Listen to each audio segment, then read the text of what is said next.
Anti-capitalist protest voices are getting louder on the sidelines. 0.1% owns almost 30% of all the country's wealth. When you've got a society of people that aren't paying attention to what's going on in government, what's going on with these elite corporations that are now international. The world as we know it is in crisis, and the culprit is a system that has been around for centuries: capitalism. We live in a world where capitalism reigns supreme, a system that values individual success and competition above all else. But at what cost?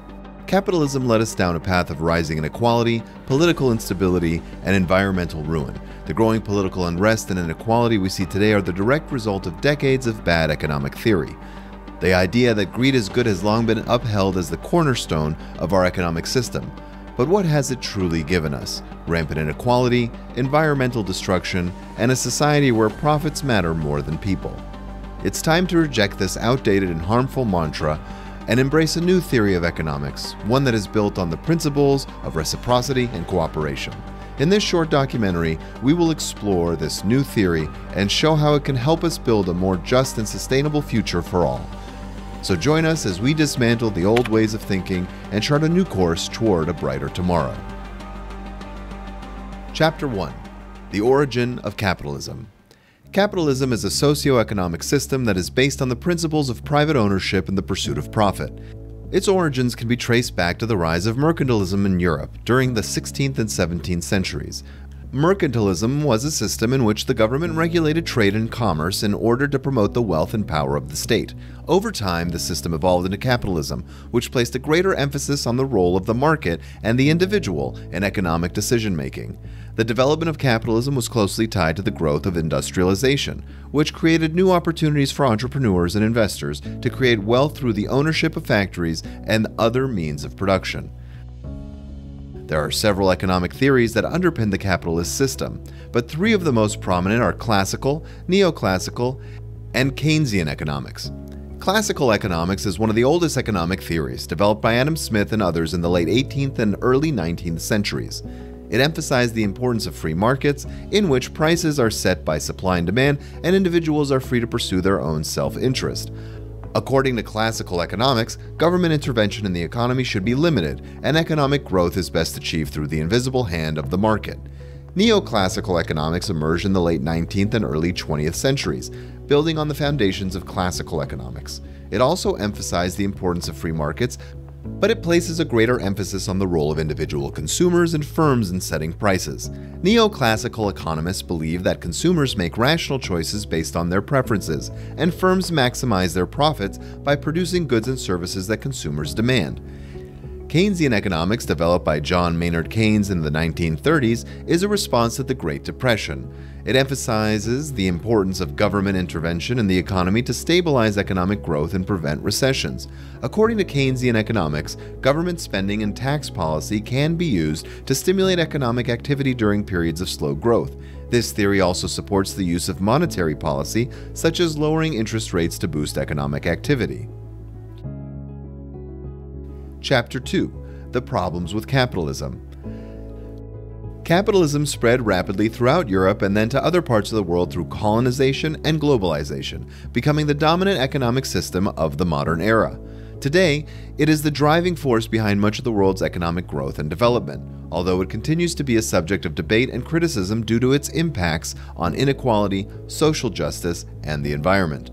Capitalism has surely had significant effects on society, both positive and negative. Positive effects of capitalism include economic growth and innovation. Capitalism has fostered competition, which in turn has driven innovation and technological advancements, leading to higher productivity and economic growth. Job creation and higher living standards. Capitalism has provided employment opportunities and led to higher living standards for many people by increasing overall wealth and income. Consumer choice and efficiency. Capitalism provides consumers with a wide range of choices and encourages businesses to operate more efficiently to maximize profits. Entrepreneurship and creativity. Capitalism provides opportunities for individuals to start their own business and pursue their own ideas, which can lead to innovative new products and services. The negative effects of capitalism include growing wealth and income inequality. As mentioned previously in this video, capitalism has led to the concentration of wealth and power in the hands of a small group of individuals and corporations, while many others struggle to make ends meet. The exploitation of workers and natural resources. Capitalism is driven by the pursuit of profit, and this can lead to the exploitation of workers and natural resources. Here are some ways in which capitalism contributes to the exploitation of workers and natural resources. Low wages and poor working conditions. Capitalism can lead to the exploitation of workers as companies seek to maximize profits by paying low wages and providing poor working conditions.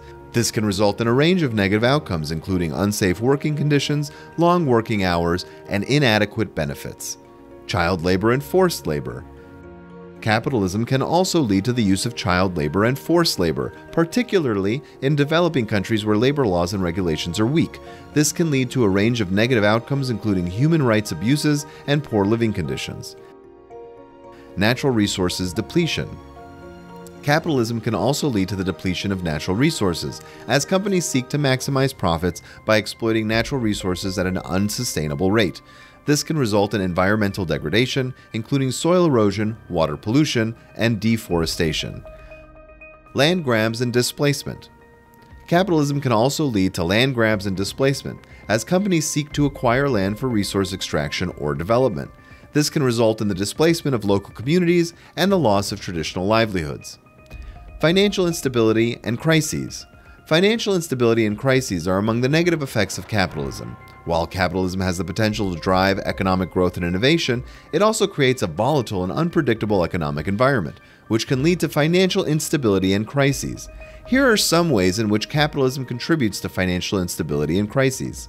Speculation and risky investments. Capitalism encourages individuals and institutions to take risks in pursuit of high returns, which can lead to speculation and risky investments. When these investments turn sour, they can lead to financial losses and even bankruptcies. Lack of regulation.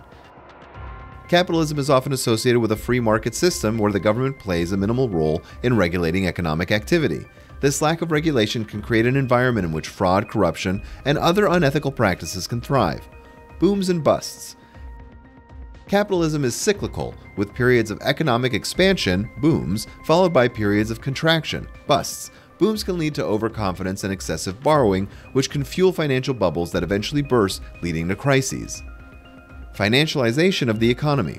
Capitalism has led to the financialization of the economy, where financial markets play an increasingly important role in the economy. This can lead to a focus on short-term profits and speculation rather than long-term investments in productive activities. Environmental degradation.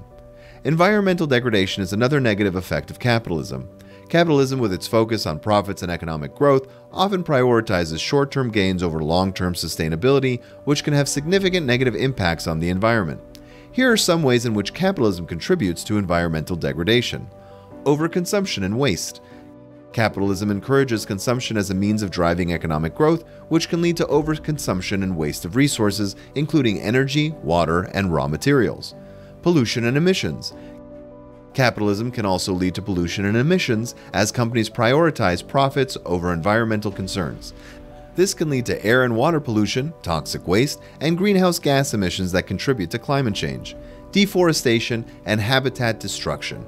Capitalism can contribute to deforestation and habitat destruction as companies exploit natural resources and expand into new areas, often at the expense of critical habitats and biodiversity. Lack of incentives and sustainability. Under capitalism, companies are incentivized to pursue profits, often at the expense of environmental concerns. This can lead to a lack of incentives for sustainability and the protection of the environment. Well, capitalism has had both positive and negative effects on society, and striking a balance between the benefits and drawbacks of this economic system remains a major challenge for policymakers and society as a whole. Chapter 3: The New Theory of Economics. The new theory of economics that is gaining traction is called the circular economy.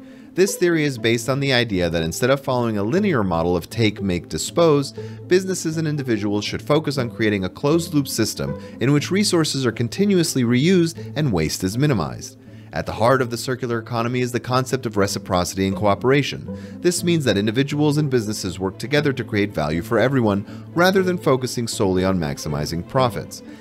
In the circular economy, businesses are encouraged to collaborate with other businesses, as well as with consumers and local communities to create value that is shared and sustainable. The circular economy also takes into account the long-term consequences of economic decisions, including social and environmental impacts. Businesses are encouraged to consider the entire life cycle of their products and services, from the sourcing of raw materials to the end of their useful life. This includes minimizing waste, reducing greenhouse gas emissions, and protecting natural resources. The circular economy also values social equity and aims to create a fairer and more inclusive economy. This includes ensuring that all individuals have access to essential goods and services such as food, housing, and healthcare. Overall, the circular economy represents a fundamental shift away from the traditional linear model of economic growth and towards a more sustainable and equitable approach. By promoting reciprocity and cooperation, and by taking into account the long-term consequences of economic decisions, the circular economy offers a promising new approach to economic development that can create value for everyone while protecting the planet and promoting social equity. Chapter 4. Moving Forward. Moving forward, we need to rethink our approach to economics. We need to recognize that capitalism is not the only option, and that there are alternative systems that are more sustainable and equitable. We need to work towards creating an economy that prioritizes the well-being of all members of society, not just a privileged few. In conclusion, the problems with capitalism are urgent and can no longer be ignored. The ever-increasing wealth and income inequality, the devastating environmental degradation, and the exploitation of workers are all alarming indications that the current economic system is simply not working for the majority of us. However, it is not all doom and gloom. By embracing the principles of reciprocity and cooperation, we can overcome these challenges and create a better future for all. So, I encourage you to join the conversation and share your thoughts on this important topic. Do you believe that a new theory of economics based on reciprocity and cooperation can create a more sustainable and equitable future? Let us know in the comments below. Together we can build a brighter future for ourselves and for generations to come. Thank you for watching, and let's work together to make it happen. And don't forget to hit the like button and subscribe to our channel for more insightful content.